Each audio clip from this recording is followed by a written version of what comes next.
ভালো আপনার শরীরটা ভালো আছি আলহামদুলিল্লাহ। আচ্ছা কবি, আপনার নামটা দর্শকদের আপনি নিজেই বলুন। আমার নাম হইতে আছে মহিউদ্দিন হাসান আল কবিরাজ। কবিরাজ? কবিরাজ কেন? আপনি কি লেখার পাশাপাশি চিকিৎসাও দিয়ে থাকেন? এত বেশি বোঝা ভালো না। এই চিকিৎসা করলেই যে তাকে কবিরাজ বলা হয়, এটা আপনাকে কি বলেছে? আপনারা ঋতুর রাজাকে কি বলেন? ঋতুরাজ। বসন্তের রাজাকে বসন্তরাজ। আমি হইতে আছি কবিদের রাজা, তাই কবিরাজ। আচ্ছা কবি, আমরা তো জানি আপনি বিভিন্ন দেশে সফর করেন, তো সফর নিয়ে আপনার অভিজ্ঞতা কেমন একটু জানতে চাচ্ছি। সফর করেছি, আমি বহুত দেশ সফর করেছি। তো আপনারা ওই সব দেশ চিনবেন না, জীবনের নামও শুনবেন না, সব মিডিল ইস্টের ওই পাশে।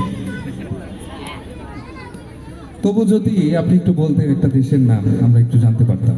কত দেশের নাম বলবো, বললাম তো চিনবেন না। এই মনে করেন নোয়াখালী, চাঁদপুর, কুমিল্লা, বরিশাল, নীলফামারী, সৈয়দপুর, বহুত দেশ, আপনি চিনবেন না। আচ্ছা আচ্ছা, এত সুন্দর একটা সাক্ষাৎকারকে আপনারা নষ্ট করে দিয়েছে। এর সামনে আসে না, কারেন্টের সামনে আসে না, আচ্ছা। এই কিন্তু ভেজি ফেলাবে। কবি কোন জায়গায় ধরবে? জায়গা মতো। আচ্ছা কবি, আপনি কত সাল থেকে লেখালেখি শুরু করলেন? আমি তো অনেক আগের থেকেই কবিতা লিখি, প্রায় 1960 থেকে আমি কবিতা লিখি। আপনার লেখালেখির অভিজ্ঞতা সম্পর্কে একটু জানতে চাই। হ্যাঁ, আমি তো বলেছি যে আমি অনেক আগে থেকেই কবিতা লিখি। আমি যখন কবিতা লেখা শুরু করেছি তখন আপনার বাপদাদারও জন্ম হয় না। এমনকি আপনারা যাদের কবিতা পড়েন, ওই রবীন্দ্রনাথ ঠাকুর, সুনীল গঙ্গোপাধ্যায়, ওরাও আমার জুনিয়র, ওদের আগে থেকে আমি কবিতা লিখি। এমনকি আমি যখন কবিতা লেখা শুরু করেছি তখন পৃথিবীতে অনেক কিছু আবিষ্কার হয় না।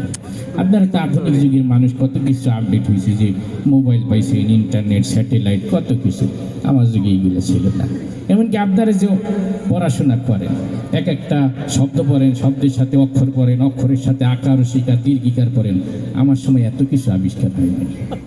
এই যে আপনারা ছোটবেলা একটা কবিতা পড়েছেন, পাখি সব করে রব, রাতি পোহাইল, কাননে কুসুম কলি, সকলে ফুটিল, ওইটা কিন্তু আমার লেখা।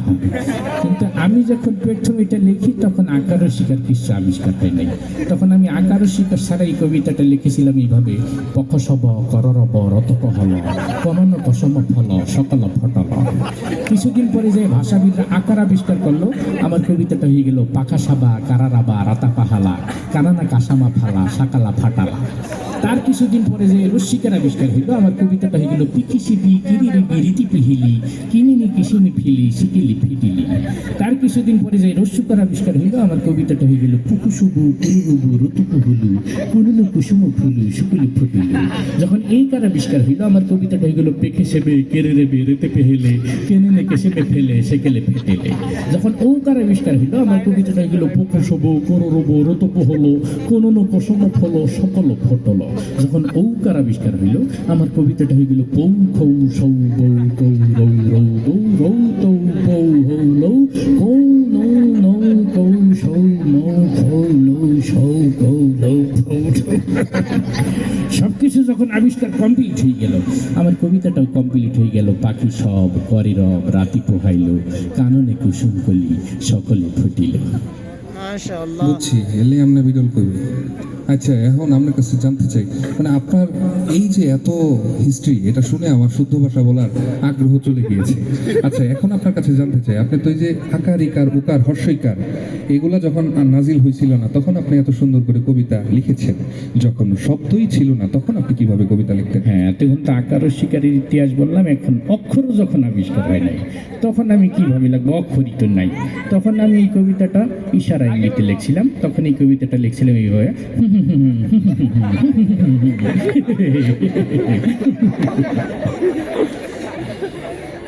লিখছি। অনেক অনেক ধন্যবাদ, আপনি অনেক সুন্দর সাক্ষাৎকার দিচ্ছেন। বাইরের মাইকটা একটু বন্ধ করেন, শুধু বক্সটা রাখেন। আচ্ছা, আপনি যদি কবিতার, যদি বাংলাদেশের মিডিয়া রাজনৈতিক জগতের তারকারা আবৃত্তি করতো, তখন আপনি? হ্যাঁ, আমার এই কবিতা তো সবাই আবৃত্তি করে, ছোটবেলায় সবাই পড়েছে। আমি একদিন চিন্তা করলাম, আমি যেহেতু ইসলামী সাংস্কৃতিক অঙ্গনে কাজ করি, একটু কথা বলো কেন, কান ধরি দাঁড় করাই দিব। তোমরা একটু বসো, খিস খাইয়ে বসো, লড়াচড়া করো না, কিন্তু কারেন্টে ধরিয়ে ফেলাবে। না তাইলেও আর ওই যে তোমাকে পিছনে অনেক মুরব্বীরা আছে, দেখতে আসে না, এই কারণে তোমরা একটু সাইডে যাও। আমার তো সবসময় মোবাইলে দেয়া হয়, এখন সামনাসামনি পাইছো, একটু মোবাইল রেখে সামনাসামনি দেখো। এখনও যদি মোবাইল ধরে থাও আমার আইসি লাভ হইল কি, ঠিক না? এখন মোবাইল বন্ধ করে এমনি সরাসরি দেখো। তো যখন আমি চিন্তা করলাম যে আমি তো ইসলামী সাংস্কৃতিক অঙ্গনে চলাফেরা করি, আমি তো শিল্পী, ইসলামিক শিল্পী, মাদ্রাসার ছাত্র সবার আবৃত্তি শুনছি, কিন্তু যারা অন ইসলামিক জগতে কাজ করে তারা আমার এই কবিতাটা কি হক টক আদায় করে আবৃত্তি করে নাকি ভুল টুল আবৃত্তি করে? মাইক বন্ধ করছেন না? হ্যাঁ।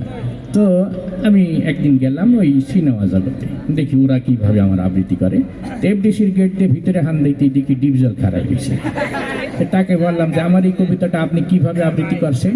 সে আমার আবৃত্তিটা শোনাইল এইভাবে, ও পাখি সব কর্তা ছেড়, বোঝো নাই ব্যাপারটা, কাননে কুসুম কলি সব ঠান্ডে মান্ডে কবো হয়ে গেছে গা। আমি বললাম সর্বনাশ, আমার এটা তো ফুল ফুটার কবিতা, এত ভয়ঙ্কর ভাবে লেখিনি, আমার তো একটু সাবলীল আবৃত্তি হবে। আমি আর একটু সামনে যাই, দেখি মিশা সওদাগর খারাপ গেছে। তাকে বললাম যে কিন্তু আপনি একটু আবৃত্তি করেন তো আমার কবিতাটা। সে আমার কবিতাটা আবৃত্তি করলো, পাখি সব করে রব, রাতি পোহালো, এই দেখ রাতি পোহালো, কাননে কুসুম করলে সকলে ফুটিল। তা আমি বললাম তোরটা তো আরো বেশি ভয়ঙ্কর শোনা গেল, আমি কি এত ভয়ঙ্কর কবিতা লিখছি নাকি? এটা ফুল ফুটার কবিতা, আনন্দের সাথে আবৃত্তি করবে, কি শুরু আসছে? আমি বললাম তো দিয়ে হবে না, আমি একটু আমার দেশের কাছে যাই, কাবিলার কাছে যাই। বললাম ভাইটি তুমি একটু আবৃত্তি করো। কাবিলা আমার কবিতাটা আবৃত্তি করলো, পাখি সব ভর্তি আছে রব, রায় পোহাই গেছে ফ্যাট ফুটি, আর কাননে কুসুম কলি সব ফুটে গেছে ফ্যাট ফুটি। আমি বললাম মাশাল্লাহ, তোর আবৃত্তিটা সুন্দর, কিন্তু এই মাঝখানে ফ্যাট ফুটি আর ফ্যাট ফুটি তো আমি লিখি নেই, এইটা কোন সময় আসলো? আমি বললাম যে থাক, তোর আর আবৃত্তি করতে হবে না, আমি আর একটু সামনে যাই। আর একটু সামনে যাই, দেখি যে কথায় কথায় কান্দে একটা নায়ক আসে না, ওমর সানি, হে খারাই দিয়েছে। একে যে বলছি যে তুমি একটু আমার কবিতাটা আবৃত্তি করো, হে কান্দতে কান্দতে করে, পাখি সব করে রাতি পোহালো, কাননে কুসুম করলে সকলে ফুটিল। তা আমি বললাম তুই কান্দিস, এটা কি কান্দার কবিতা? ফুল ফুটার কবিতা, বেটা হাসবি, আনন্দ করবি। আমি বললাম তোর দিয়ে হবে না, আমি একটু মান্নার কাছে যাই। মান্নার কাছে যাইয়ে বলতেই মান্না আমার কবিতাটা আবৃত্তি করতে আসি, পাখি সব করে রব, রাতি পোহালো, আম্মা জান রাতি পোহালো, কাননে কুসুম কলে সকলে ফুটিল। আমি গেলাম মাশাল্লাহ, তোর ভয়েসটাও সুন্দর, আবৃত্তিটাও সুন্দর, কিন্তু মাঝখানে আম্মা জান আইলো কবিতা, আমি তো আম্মা জান লাগাইনি। আমি বললাম যে থাক, আপনার আবৃত্তি করতে হবে না। আমি চলে গেলাম রুবেলের কাছে, কথায় কথায় মারামারি করে, ওর কাছে যাইতেই ও সেই টিমিতে আমার কবিতা বলতে আসে, পাখি সব করে রাও, রাতি পোহালো, কাননে কুসুম কলে সকলে ফুটিল। আমি গেলাম তুই থাম, তোর কাছে আমার কবিতাও নিরাপদ না, আমিও নিরাপদ না, কোন সময় ঘুষি একটা বাইরে দিয়ে মুখ সুখ বলা যায় না। তাই বললাম যে থাক, আমি আর এই সিনেমা জগতে থাকবো না, আমি একটু রাজনৈতিক অঙ্গনে যাই। রাজনৈতিক অঙ্গনে যাই, প্রথমে দেখা হয়ে গেল আমাদের সবার কাকু, সবাই যাকে কাউয়া কাকু বলি থাকি আর কি। কাকুকে যাই আমার কবিতাটা দেখাইতে, কাকু বলতে আছে খেলা হবে। আমি গেলাম যে খেলাধুলা একটু পরে করেন, আমার কবিতাটা আগে আবৃত্তি করে। সে আমার কবিতাটা নিয়ে আবৃত্তি করতে আছে, পাখি সব করে রব, রাতি পোহালো, এ নিয়ে রাজনীতি করার কিছু নেই, কাননে কুসুম কলি সকলেই ফুটিল, ফুল ফুটু আর না ফুটু পদ্মা সেতু কিন্তু হয়েই গেল, জ্বালা জ্বালা অন্তর জ্বালা। তা আমি গেলাম, আপনি আমার এত সুন্দর একটা ফুল ফোটার কবিতার ভিতর পদ্মা সেতু হারাই দিলেন কেন? এটা তো পদ্মা সেতু নিয়ে লিখিনি।